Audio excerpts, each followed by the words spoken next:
안녕하세요. 웰더하우스입니다. 오늘은 2018년도에서 17년도에 출제된 보건기출 문제를 1번에서 5번까지 풀어보도록 하겠습니다. 책 페이지는 186페이지입니다.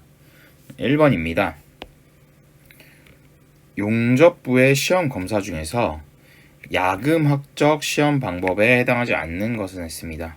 용접 기능사가 처음에 공부하기가 좀 어려운 이유가 용어를 생소하기 때문에 좀 어렵습니다. 그래서 야금학적이라는 용어를 먼저 파악할 필요가 있는데요. 야금이라 함은 야는 풀무 야자고요. 풀무가 뭐냐면 이제 불을 지필 때 공기를 공급해주는 기구가 풀무입니다. 쇠금자를 써가지고 야금이라고 하는데 금속의 성질을 시험하는 것을 야금학적 시험 방법이라고 합니다. 그래서 야금학이라는 단어가 나오면 금속의 성질을 뭔가 이제 테스트를 한다든지 뭔가 그걸 금속의 용접에 이용한다든지 그런 용어이다 라고 보시면 되겠습니다. 2번, 3번, 4번은 이제 야금학적 시험법에 속하는데 어떤 방법인지 좀 설명을 드려보겠습니다. 자, 유관 조직 시험. 유관으로 금속의 조직을 시험하는 방법을 유관 조직 시험이라고 합니다. 역시 야금학적 시험 방법에 해당이 되고요. 자, 3번입니다. 설퍼 프린트 시험입니다. 자, 설퍼 프린트 시험이라는 것은 재료에 존재하는 황화물의 황이라고 하면은 이제 S, 화학기호가 S인데 이게 황입니다. 영어로 설퍼입니다. 황이. 그랬을 때 황화물의 분포 상태를 육안으로 검출하는 방법이 설퍼 프린트 시험법입니다. 그래서 재료의 황의 분포를 검사한다 라고 보시면 되겠습니다. 그래서 이것도 금속에 관련이 된 거기 때문에 맞는 것이고요. 자, 4번입니다. 파면 시험입니다. 파면 시험은 재료를 파단해서 그 속 안에 있는 재료의 특성이나 조직을 확인하는 시험이 파면 시험이 되겠죠. 파면이라고 하는 것은 파괴하는 시험이라고 보시면 되겠습니다. 그래서 정답은 1번이 되는데, 자, 노치치성 시험은 무엇이냐? 일단 노치라는 것은 뭐냐면 재료가 있으면 어떤 부분이 이렇게 들어간 부분, 이 부분을 노치라고 합니다. 그래서 여러분들 휴대폰 사용하다 보면 노치라고 하는 게 있죠. 휴대폰 중에 노치가 있는 휴대폰 있죠. 아이폰 같은 경우 이렇게 위에 이렇게 페이스 아이디나 셀카 카메라가 존재하는 이 부분이 있잖아요. 자, 원래 재료에서 이런 부분, 아까 이런 부분을 노치라고 합니다. 그랬을 때 이 노치 부분의 취성이라 함은 깨지는 성질을 얘기합니다. 잘 깨지는 성질. 이것을 검사하는 시험을 노치취성 시험이라고 하고, 이것은 용접부 시험 방법 중에서 용접성 시험 방법에 속합니다. 자, 용접성 시험법이라는 건 또 뭘까요? 참 용어가 많이 나오죠. 일단 용접성 시험법은 재료가 용접이 잘 되는가, 그러니까 사용한 모재가 용접에 적합한가, 그런 것들을 측정하는 게 용접성 시험법입니다. 모재가 용접에 이런 것들을 측정하는 게 용접성 시험입니다. 자, 그래서 용접부 시험 방법의 두 가지, 야금학적 시험법과 용접성 시험법에 대해서 간단하게 설명을 드렸고요. 용접성 시험법에서는 노치취성 이외에 용접 경화성이라는 것은 이제 단단해지는 정도를 측정하는, 이제 단단한 정도를 측정하는 용접 경화성 시험도 있고, 연성은 이제 늘어나는 성질이죠. 늘어나는 성질을 측정할 수 있고요. 그리고 균열은 이제 크랙이라고 하죠. 보통 어떤 부분이 이렇게 균열되는 그런 것들을 시험할 수 있다 라고 보시면 되겠습니다. 그래서 정답은 노치취성 시험 1번이 되겠습니다. 자, 조금 어려울 수 있는데 이 부분은 모두 금속의 성질을 측정한다. 이 부분은 용접이 잘 되는가, 용접이 어떤 설계에 맞춰서 모재가 어떤 성능을 발휘하는가, 용접 이후에 그런 것들을 시험하는 게 용접성 시험이다 라고 보시면 되겠습니다. 자, 다음은 2번입니다. 피복 아크 용접에서 아크의 특성 중 역극성의 특징으로 틀린 것은 했습니다. 자, 일단은 지난 시간에도 말씀을 들었는데 제 수업을 들으시는 분은 모두 이런 문제가 나오면 정모풀이라는 것을 메모지에다가 좀 적어 주시면 좋을 것 같습니다. 정모풀, 전극성은 모재가 플러스다. 자, 전극성은 모재가 플러스다. 그래서 정모풀 이렇게 약자로 외워주시면 좋을 것 같고요. 자, 전극성의 반대가 바로 역극성이죠. 그럼 역극성은 모재가 마이너스 이렇게 외워주시면 되겠죠. 그래서 전극성만 하나 외우면 역극성도 같이 외울 수가 있습니다. 그래서 일단은 요 전제하에 그림을 한번 그려보겠습니다. 자, 역극성이라고 얘기하고 있으니까 모재가 마이너스 극이 될 거고요. 자, 용접봉은 플러스 극이 될 겁니다. 전자는 전기가 통할 수 있도록 하는 이 전자는 마이너스에서 플러스로 이동하기 때문에 자, 용접봉은 열을 약 70% 정도 더 받고 모재는 한 30% 정도 열 이별량을 받게 됩니다. 따라서 용입은 약간 얕고 넓은 용입이 형성이 됩니다. 이렇게 얕고 넓은 비드가 형성이 됩니다. 그래서 역극성 언제 쓰냐면 주로 박판 용접에 사용이 됩니다. 왜냐면 용입이 얕고 넓은 범위를 용접할 수 있기 때문에 주로 박판 용접에 사용이 되고 있고요. 그래서 1번부터 한번 다시 이제 보겠습니다. 1번입니다. 용입이 낮다. 용입이 낮죠. 왜냐하면 모재에 작용하는 열이 적기 때문에. 그래서 용입이 낮은 거 맞고요.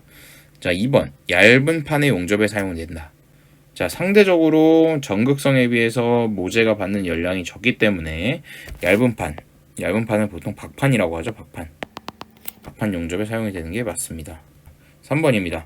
용접봉의 용융 속도가 빠르다. 자, 왜 빠를까요?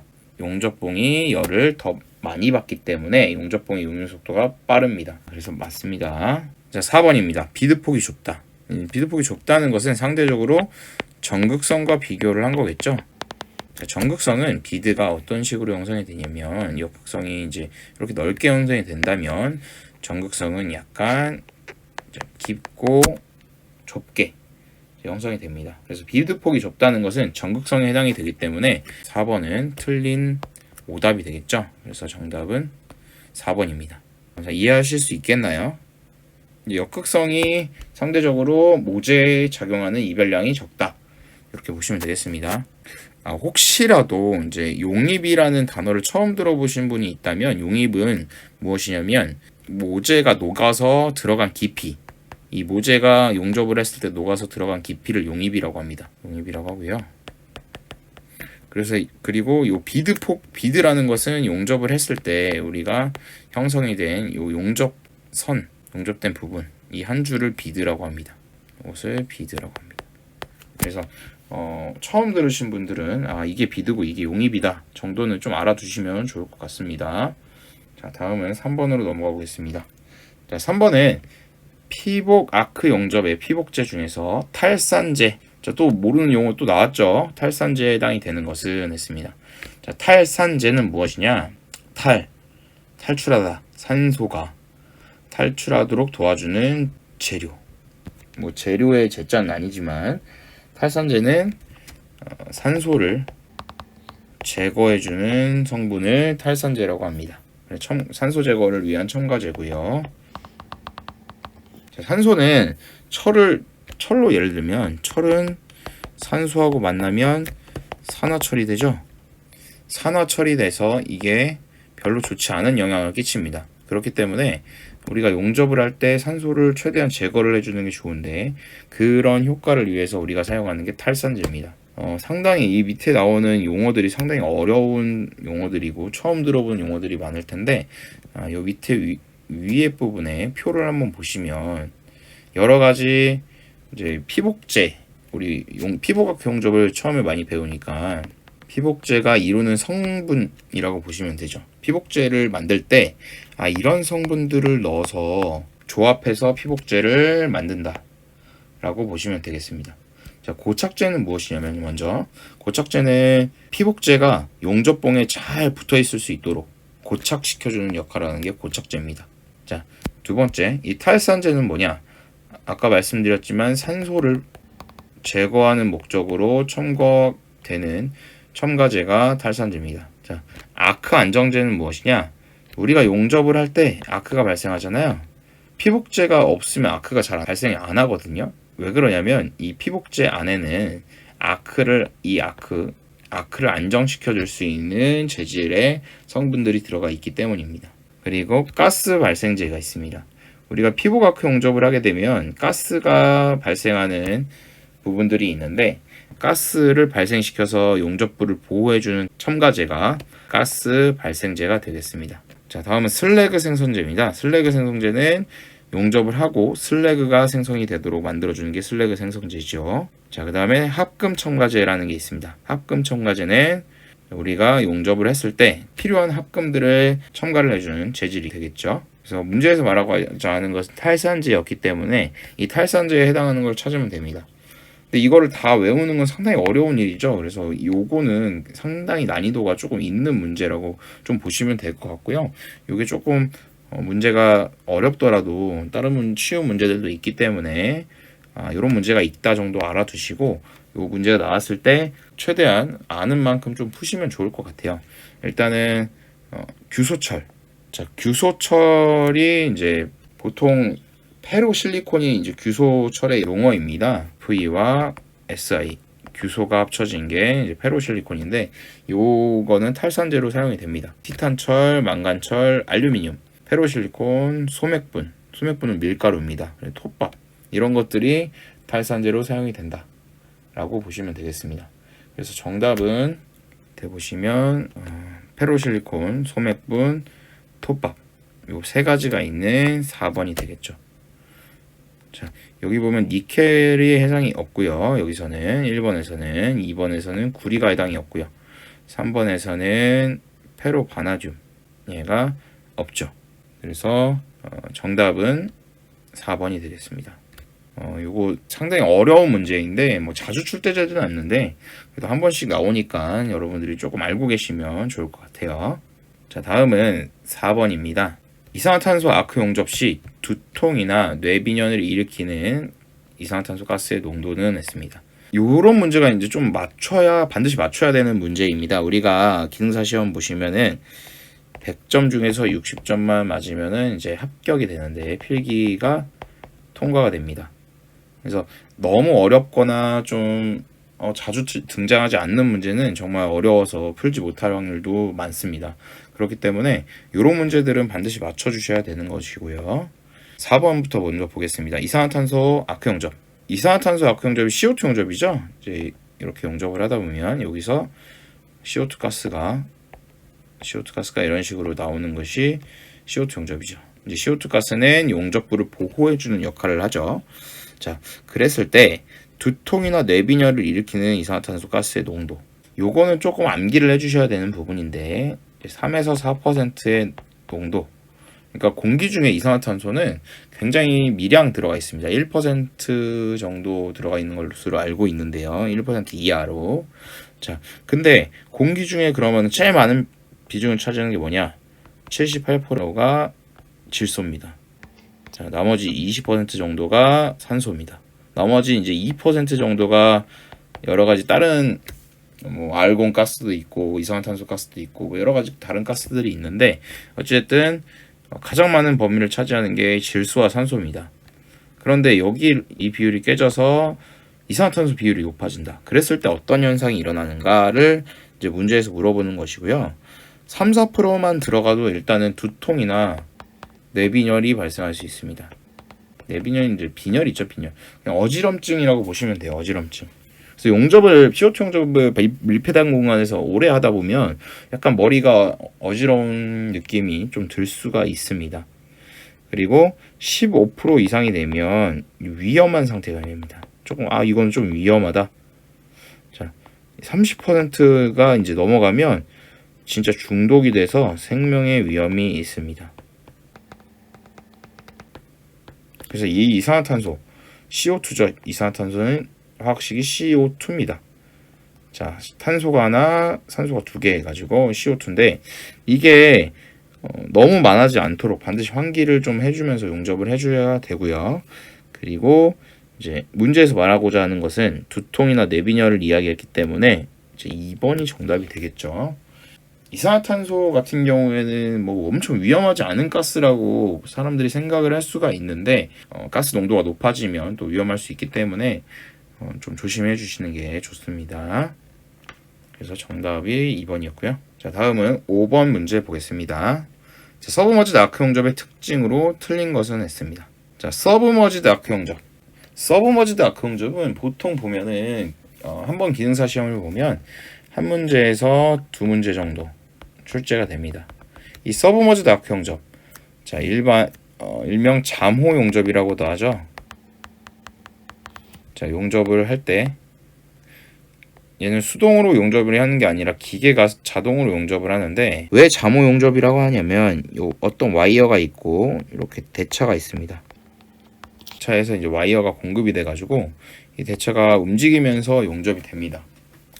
그랬을 때 이 용접이 되는 부분이 용재라는 거에 가려져 가지고 보이지를 않습니다. 그래서 이 겉에는 용재가 있고 와이어는 이 속 안에서 용접이 되기 때문에 보이지가 않아요. 그래서 서브머지드 아크 용접을 다른 말로 잠호 용접이라고도 한다 라고 보시면 될 것 같고, 이 용재를 물어보는 문제도 많이 나오고 서브머지드 아크 용접의 특징을 물어보는 문제들도 많이 나옵니다. 여기서는 이제 특징을 물어보는 문제이고요. 그래서 1번부터 한번 보겠습니다. 자, 콘택트 팁에서 통전이 되므로 와이어 중에 저항열이 적게 발생하여 고전류의 사용이 가능하다. 일단 콘택트 팁이라는 거는 서브머지드 아크 용접에 사용하는 팁이 되겠죠. 팁이라는 거는 요 와이어가 나오는 이게 와이어라면 와이어가 나오는 끝에 부분에 설치되는 요게 바로 이제 팁입니다. 팁. 콘택트 팁의 통전 내용으로 와이어 중에 저항열이 적게 발생하여 고전류의 사용이 가능하다. 뭐 고전류를 써가지고 좀 두꺼운 철판을 용접할 수 있기 때문에 옳은 답이 되겠고요. 2번입니다. 아크가 보이지 않으므로. 자, 아크가 안 보인다고 했죠. 왜? 이 속 안에서 용재라고 하는 이 플럭스 속 안에서 이 용접이 이루어지기 때문에 보이지 않아요, 잘. 그래서 유튜브에 서브머지드 아크 용접하는 거 치시면은 용접하는 게 눈으로 보이지 않습니다. 그래서 용접부겠죠. 적부라는 것은 확인하기가 곤란하다. 이것도 맞죠. 용접을 하면서 보통은 우리가 수동 용접 같은 경우에는 내가 용접하는 부분을 보면서 용접을 하잖아요. 그런데 이 서브머지드 아크 용접의 특징은 용접하는 과정을 볼 수가 없다. 그게 이제 가장 큰 특징 중에 하나입니다. 3번. 용접 길이가 짧을 때 능률적이며 수평 및 위보기 자세로 이용된다. 서브머지드 아크 용접은 자동 용접이라고 했죠. 자동 용접은 대체적으로 긴 부분에 적합합니다. 짧은 부분 같은 경우에는 자동 용접을 하려면 별로 비효율적인 이유가 그냥 사람이 손으로 해도 금방 할 수 있기 때문에 짧은 용접은 아무래도 상대적으로 비효율적이죠. 왜냐면 자동 용접을 하려면 그 기기를 세팅하고 또 뭐 조건을 설정하고 하는 과정이 필요하잖아요. 그렇기 때문에 짧은 것은 비능률적입니다.